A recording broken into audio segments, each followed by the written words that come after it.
हरिवंश पुराण कथा हरि अनंत हरि कथा अनंता 8वें अध्याय से जीवन निर्वंता। श्री कृष्ण बलराम की बालचर्या। श्री कृष्ण के द्वारा ब्रज को अन्यंत्र ले जाने की चेष्टा और अपने शरीर से भेड़ियों को उत्पन्न करके उनका समूचे ब्रज को डराना। बोलिए श्री कृष्ण भगवान की जय। वेशवास जी कहते हैं जन्मजय इस प्रकार श्री कृष्ण और सन कृष्ण दोनों भाई उस ब्रज में बाल्यावस्था को पार करके 7 वर्ष के हो गए और इनमें से एक बलराम तो नील वस्त्र धारण करते थे और दूसरे श्री कृष्ण पीत वस्त्र धारण करते थे। दोनों के चंदन और अंगराग भी क्रमशः पीले और श्वेत थे। दोनों ही काक पक्ष धारण करते थे। अब वे दोनों भाई बछड़े चराने लगे। उन दोनों के मुख बड़े सुंदर थे। वे वन में जाकर कानों को सुख देने वाले पत्तों के बाजे पिपरहरी या सीटी बजाते हुए 3 सिर वाले सर्पों के समान शोभा पाते थे। मोर पंख के ही बाजूबंद और कर्णभूषण पहने तथा पत्तों के ही मुकुट धारण किए थे और दोनों भाई वृक्ष के निकले हुए नए पौधे के समान दिखाई देते थे। उनका वक्ष स्थल वनमाला से व्याप्त था और कमल पुष्पों के शिरोभूषण और रस्सी के यज्ञोपवीत धारण करके वे दोनों वाल बालों के समान मुरली बजाया करते थे। उनके साथ शिकाल तुम्बी और कारक करुआ और पुरवा भी थे और कहीं एक दूसरे की ओर देखकर और हंसते हंसाते कहीं भांति भांति के खेल खेलते और कहीं पत्तों के बिछोने पर सोकर आंखों में नींद भर लेती। इस प्रकार बछड़े चराते और महावन की शोभा बढ़ाते, बारंबार सब और चक्कर लगाते और चंचल गति वाले अश्वाकों के समान वन में विहार करते। तदंतर एक दिन शोभा संपन्न दामोदर श्री कृष्ण ने अपने भाई संकृष्ण से कहा, आर्य, अब इस वन में ग्वाल बालों के साथ खेलना संभव नहीं है। हम लोगों ने इस सारे वन को अपने उपभोग में लाकर उसकी शोभा संपत्ति नष्ट कर दी है और यहाँ की घास चर ली गई है और काट भी तोड़ लिए गए हैं और गोपों ने यहाँ के एक एक वृक्ष को मत डाला है और जो वन में और कानन सघन थे वे सब आकाश के समान सुने दिखाई देते हैं। इन्हें देखकर अब सुख नहीं मिलता है। जिनके फाटकों में गोलाकार कुंडे लगे हैं उन गौशाला में भी अमिट शोभा वाले जो वृक्ष थे वे सब गोष्ठ की आग में जलकर नष्ट हो गए हैं। जो तृण और काष्ठ बहुत निकट थे वे दूर तक की जोती हुई और भूमियों में अब ढूंढने के योग्य रह गई है। इस वन में जल बहुत थोड़ा है और सूखे काठ और तृण भी बहुत कम हैं। यहाँ आश्रय लेने योग्य कोई स्थान नहीं है। यहाँ विश्राम के लिए भूमि खोजनी पड़ती है। विरले ही वृक्ष बच गए हैं, अतः इसकी बड़ी दारुण अवस्था हो गई है। यहाँ के वृक्ष अब काम के नहीं रहे। इनमें फल फूल का भाव हो गया है। इन पर जो पक्षी रहते थे वे सब अनंत प्रस्थान कर चुके हैं। इस विशाल बस्ती के लोगों ने यहाँ के वृक्षों को उजाड़ कर दिया है। यहाँ कोई आनंद नहीं रहा। फलों का आस्वाद दुर्लभ हो गया है। यहाँ वायु का चलना भी निष्फल है। क्यों न तो वह सुगंध देती है और न फल ही गिराती है। इन दोनों वस्तुओं का यहाँ सर्वथा भाव है। पक्षियों से रहित ये सुना वन बिना व्यंजन के भोजन की बाती अच्छा नहीं लगता। यहाँ के सूखे काठ और इस वन में होने वाले साग प्रतिदिन बेचे जा रहे हैं। यहाँ जो ढेर ढेर के तृण थे उनका उच्छेद हो गया है। इससे ये घोष ब्रज नगर के समान जान पड़ता है। पर्वतों का भूषण है घोष, गोष्ठ और घोषों का भूषण है। वन और वनों का भूषण है गोये।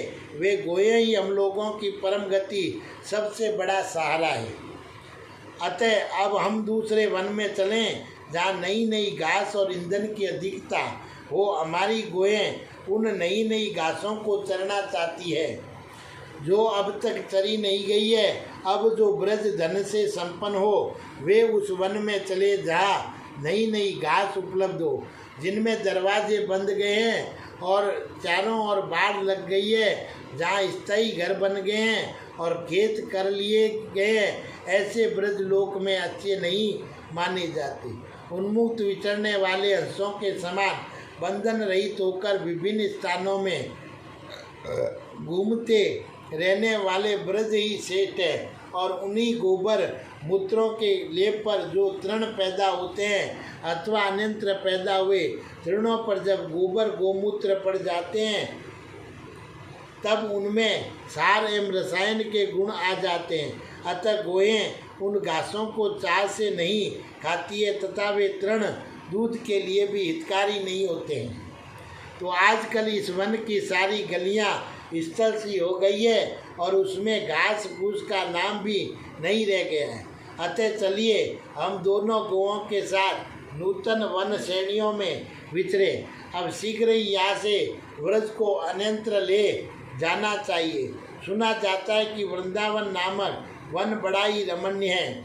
वहाँ पर्याप्त घास फैली हुई है, वहाँ के वृक्षों में स्वादिष्ट फल लगे हैं और वहाँ का जल भी सुस्वादु है। उस वन में न झीलियाँ झिगुर है न कांटे, उसमें सभी वन संबंधी गुणों का संयोग है।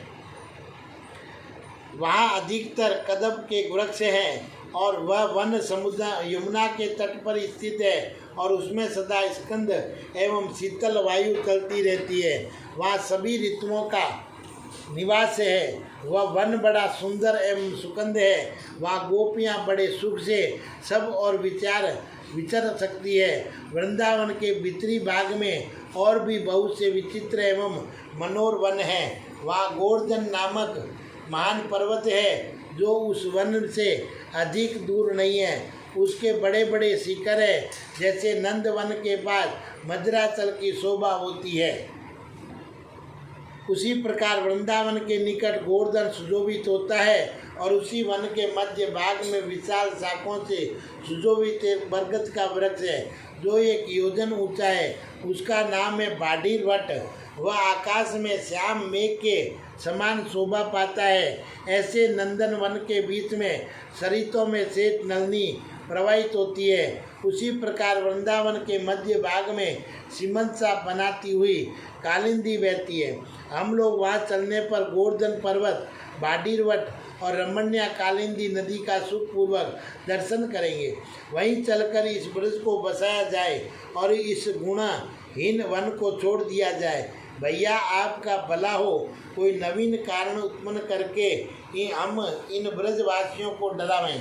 तो बुद्धिमान वसुदेव नंदन श्री कृष्ण ऐसा कह ही रहे थे कि उनके रोम रोम से सैकड़ों भयानक भेड़िए उत्पन्न होने लगे जो रक्त मांस और वसा का आहार करने वाले थे। उनके चिंतन करते ही सब और सैकड़ों भयंकर बुक निकल पड़े थे। व्रज को वहाँ से उजाड़ने के लिए जब श्री कृष्ण की इच्छा के अनुसार बहुत से भेड़िए प्रकट होने लगे तब उन्हें देखकर गौओं, बछड़ों, मनुष्यों तथा गोपागनों में अथवा यूँ कहिए कि संपूर्ण ब्रज में महान त्रास छा गया। वे भेड़िया 5, 10, 20, 30 अथवा तथा 100 के झुंड बनाकर श्री कृष्ण के अंगों से निकल रहे थे।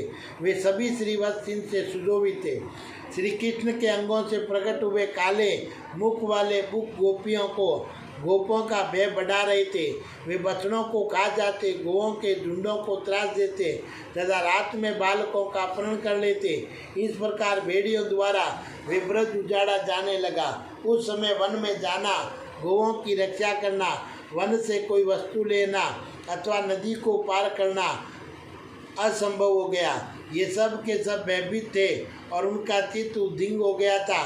वे कहीं भी आ जा न सके, इसके बारे केवल उस वन में ही बैठे रहे। इस प्रकार बड़े हुए व्याघ्र तुल्य पराक्रमी भेड़ियों ने सारे ब्रज को निषेध तथा एक स्थान में सीमित रहने वाला बना दिया। बोलिए श्री कृष्ण भगवान की जय।